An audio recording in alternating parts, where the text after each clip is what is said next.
Pabubuksan na ni ACT Teachers Party List Representative Antonio Tino sa Kongreso ang isang investigasyon patungkol sa mga umano'y maanomalyang flood control projects sa Davao City. Yan ay sabisa na rin ang resolusyong kanyang inihain ngayong araw. Ang iba pang detalye alamin sa report na ito. Eksaktong isang linggo na ang nakalipas mula ng ibunyag ni ACT Teachers Party List Representative at House Deputy Minority Leader Antonio Tino ang umano'y mga red flag na flood control projects sa Davao City na kilalang baluarte ng mga Duterte.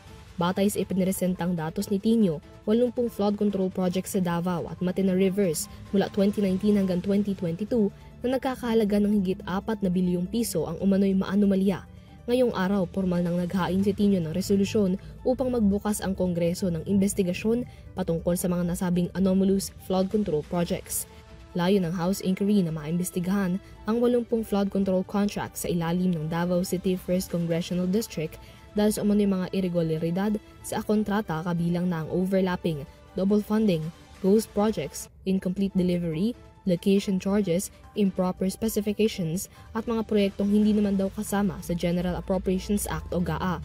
Ayon kay Tino, 49 sa mga nasabing proyekto, congressional insertions umano at na ang top contractor sa mga proyektong ito ay ang Genesis 88 na pagmamay-ari aniya ni Glenn Escandor, dating Presidential Advisor for Sports sa ilalim ni dating Pangulong Rodrigo Duterte at campaign donor daw ni VP Sara.